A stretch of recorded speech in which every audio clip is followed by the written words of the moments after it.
The head of Burkina Faso's ruling generals says the fight to stamp out jihadist militants is, in his word, strewn with pitfalls.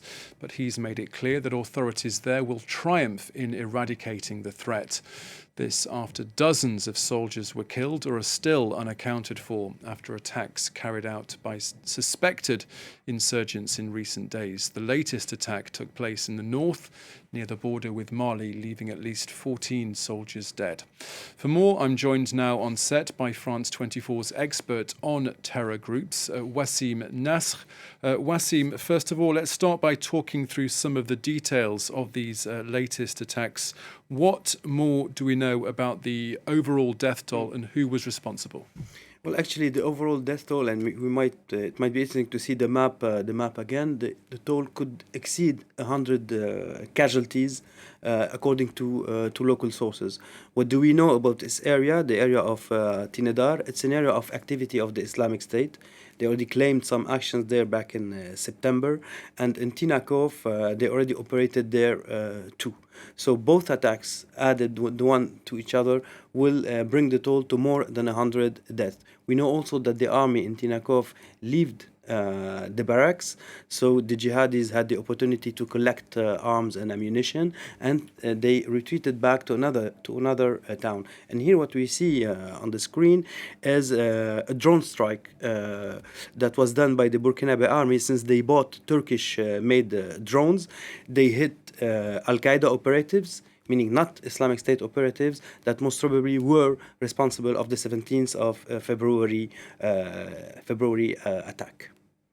There are, of course, other jihadist groups that are operating on the ground in Burkina Faso. What more do we know about them?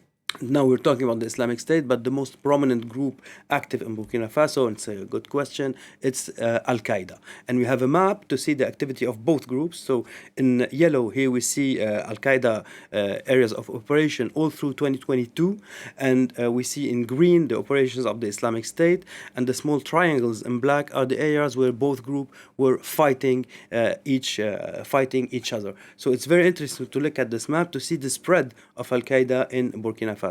And al-qaeda issued a video a few days back that was focused really on Burkina Faso, which is very interesting to follow. And if we see a bit of this video, we see that here it's the head of al-qaeda in the Islamic Maghreb speaking in the video, meaning the head of regime, the head of the al-qaeda affiliates in Burkina Faso.